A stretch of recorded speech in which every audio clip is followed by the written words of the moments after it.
Okay, this is a story in a series of books that we started at school, and this is a story of Adventist girls. This is Grace's story, the third in a series of 6 stories about Adventist girls.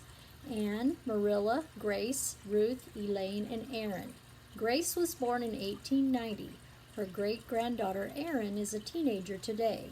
When Erin was born, Grandmother Ruth wanted her to know that she was a 6th-generation Seventh-day Adventist, as well as a 13th-generation American girl whose ancestors helped to establish their country, the United States of America.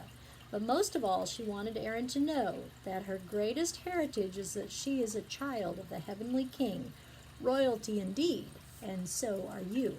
So we started reading this set of books, and we've read the first 3 as part of our Bible and Adventist history classes at school.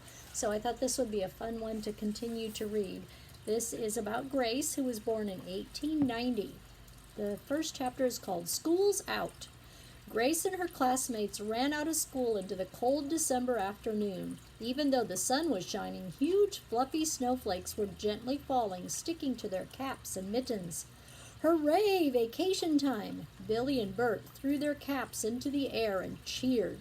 School's out! School's out! Teacher, let the monkeys out, they chanted.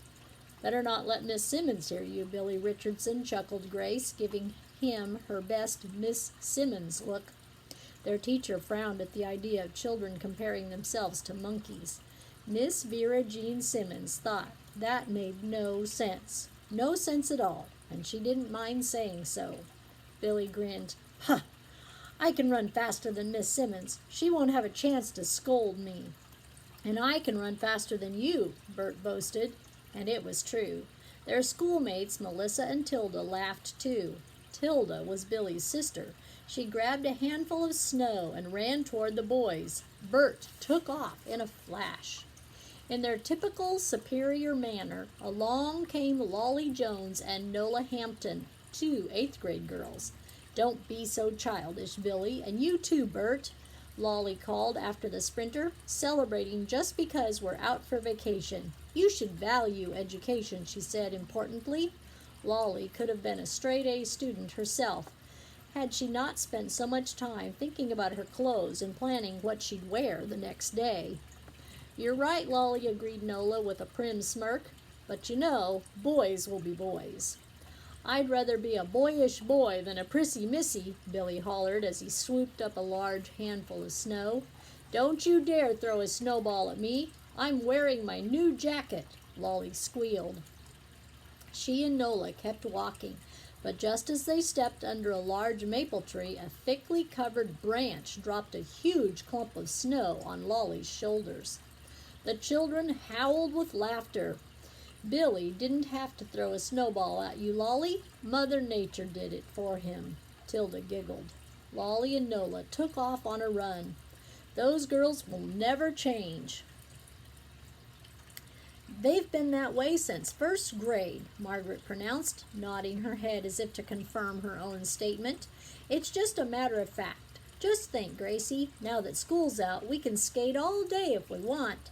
I love winter vacation. Her eyes sparkled as she thought about the fun they'd have for the next 2 weeks. I love winter too, Grace said seriously. It's my favorite time of the year. It's much better than summer, with the tornadoes and storms that come with it. I'll take a blizzard any day. And in winter we can sled down Hobbs Hill. I won't break my arm like I did last year, their friend Melissa said. That was the dumbest thing I ever did. She laughed at herself, even though it hadn't been funny then. Hobbs Hill was a favorite of the town's children. It was high with a long slope and was great for sledding and tobogganing. We'll watch out for you this year, Melissa, promised Tilda as she linked arms with her classmate. Grace nodded her agreement, distinctly remembering how she and Tilda had run to Melissa's side after her dreadful collision with the old oak tree. Melissa was a sweet girl and a good friend. They'd all been so scared. Next time, Melissa, watch where you're going and just roll off the sled if you see you're headed straight for a tree, suggested Billy, who enjoyed giving advice. He really was the smartest boy in class and very confident, but he was good-natured and he could be funny. All the children liked him. You planning on being a gym coach someday and telling folks how to exercise, Billy? Teased Margaret. No, Margaret, as a matter of fact, I'd like being a doctor, he said with a wicked grin. I'd even be willing to take out your appendix and give you a pretty fancy incision, too. Thanks, just the same, Billy, but I'll decline your gracious offer. Margaret Murphy was Grace's best friend, just as their mothers had been best friends when they were growing up in Liberty, Wisconsin. Cinda Kelly had married Pat Murphy, and Marilla Turner had married Henry Parfit. Both couples had settled in New London, Wisconsin. Now their daughters played together every day. In the same grade, they were inseparable. Grace was full of fun, yet more quiet and gentle than Margaret. Margaret was outgoing, undaunted, sometimes boisterous and daring. The contrast in their personalities made them quite a pair. There was nothing that the girls enjoyed more than ice skating, unless it was jumping rope when the weather was warmer. Winter had come early to New London. Too early, the grown-ups complained.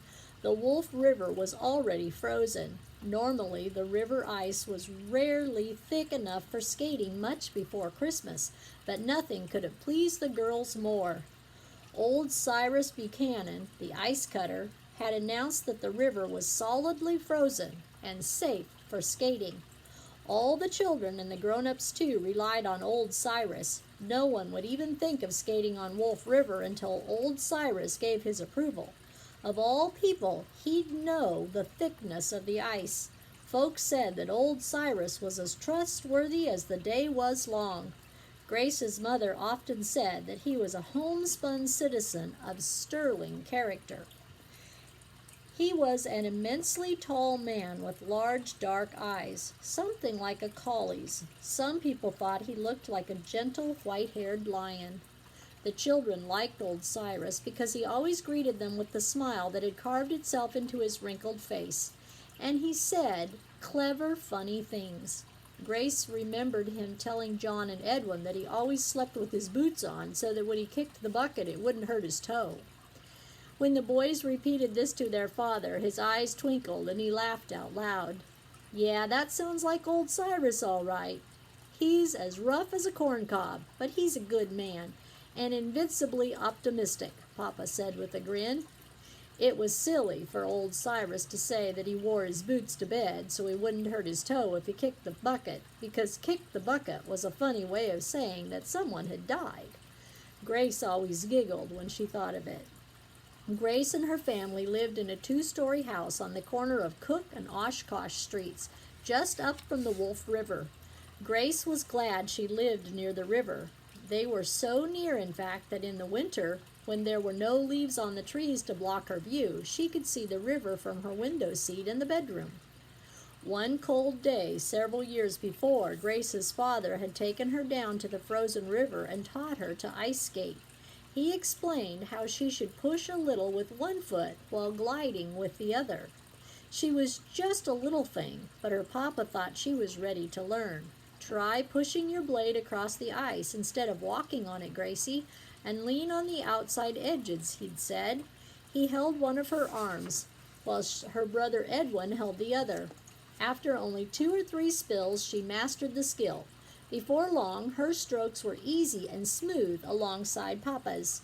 She remembered feeling so pleased when Edwin proudly declared to their mother, "Gracie is a whiz at skating, Mama. You should see her. She was the littlest one on the river, but she can skate like crazy, and her ankles don't wobble either." Grace had shrugged her shoulders and said that it hadn't been hard to learn, but her eyes shone when she looked up at her father. He'd smiled and patted her head. "Gracie, you're definitely from a pioneer stock," he'd said. "You're tenacious and tough and stubborn as well, and you did learn easily, 'tis true." From boyhood, he'd loved ice skating, too. Grace was the youngest of Henry and Marilla Parfit's 10 children. The three oldest were already grown and married, Ida, Annie, and Jim. That left 7 still at home: Daisy, Pearl, Bessie, Hetty, Edwin, John, and Grace. The youngest 3 were avid ice skaters. Grace and Margaret had been laughing and chattering as they walked home together. Reaching the corner where their paths parted, they waved and went their separate ways, agreeing to meet later. In holiday humor, Grace merrily shuffled along through the snow, singing to herself, "Oh, Christmas tree, how lovely are thy branches." She blew little puffs of air into the wind and watched as her breath created small, frosty tufts of clouds. Then she reached down and made a snowball, threw it at the trunk of a tree, and watched it crumble and fall. It left the outline of a small, round, feathery wreath on the tree trunk. From the backyard, Edwin saw her coming. "Hi, Gracie. Are you and Margaret planning to skate this afternoon? John and I are going when we've finished our chores. I've just dumped the ashes in the barrel, and now I've got to check the wood supply." During the winter, it was one of Edwin's chores to empty the ashes from all the house stoves once a day. Even though he tried to be careful, he usually got soot on his gloves and jacket, as well as some smudges on his face. Sometimes he looked like a chimney sweep, all covered with grime. To make the best of it, he'd make funny faces and clown around. The whole family enjoyed his antics. Edwin didn't mind when they laughed at him. The more they laughed, the better he liked it. Edwin had a healthy sense of humor. "Yes," replied Grace, "Margaret's coming over, and we're going skating too. You do plan to wash your face before you leave, don't you, Mr. Ashes?" she teased. With a grin, he elbowed her in the ribs, pushed her aside, and ran into the house ahead of her, then turned quickly and held the door shut. Then he pulled the curtain aside so he could make faces at her through the door window. In a moment, his scowl was terrible. "You be nice to me, Gracie, or I'll get even with you," he threatened, hardly able to keep from laughing. Coming from the storage shed where he'd fed Tip, the family dog, and Biddy, their calico cat, John ran to get in on the fun. Grace and John sometimes teamed up together, trying to outfox Edwin. "Let us in, or we'll huff and we'll puff and we'll blow your house down," John bellowed as he and Grace pushed on the door. Suddenly, Edwin released his hold, and John and Grace tumbled over each other and then plunged onto the kitchen floor. Tip danced around them, barking and wagging his tail. But Biddy jumped over the two and headed for her favorite rocking chair near the corner window. "Sakes alive, what's all the roughhousing about?" quizzed their mother. "Have you boys finished your chores? Edwin, I see you emptied the ashes. John, did you give Tippy and Biddy some clean straw to sleep on? These nights are cold, you know. Then, both you boys need to work on splitting some wood." John nodded his head. "Yes, Mama, they have plenty of nice clean straw. I fluffed it up a bit, too, and stirred it around." Then, going to the kitchen hand pump, he filled the pets' water bowls that were kept on the floor behind the kitchen stove during the winter. In the winter, their outside water dishes froze solid. Tip was a fairly large terrier shepherd mix, white with a few black spots. He was smart and well-mannered. Papa saw to that. Tip learned tricks easily and was devoted to the family. As far as Grace was concerned, Tip could do no wrong. Biddy was spoiled but sweet. She had an elegant, regal look about her. Early on, Edward referred to Biddy as her eminence, much to everyone's amusement, even if it did suit her. The small, bewildered cat had appeared one day sitting alone and pitiful under one of the bushes in the Parfitts' front yard. She was just a kitten. Grace spotted her from a window and rushed outside to get a good look. Speaking softly and gently, she'd slowly crept toward the kitten, who had let herself be picked up and petted. For Grace, it was love at first sight.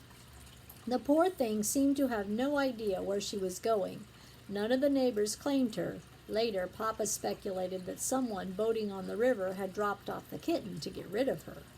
"She's such a little bitty thing. I'll take good care of her," Gracie had promised her parents, who somewhat hesitantly agreed. And from then on, she was called Biddy. At night, Tip and Biddy slept cuddled together in the storage shed. Daytime, they were allowed in the house as long as someone was home. May we go skating, Mama, when we finish our chores? John asked. Yes, but not a moment before. Our supply of wood is getting low, Mama told them as she looked at the wood box in the corner. Then she glanced out of the kitchen window. The box on the porch needs filling, too. No sooner said than done, Madam Lieutenant, Edwin saluted, and he and John marched out the door like soldiers. And that's the end of chapter 1.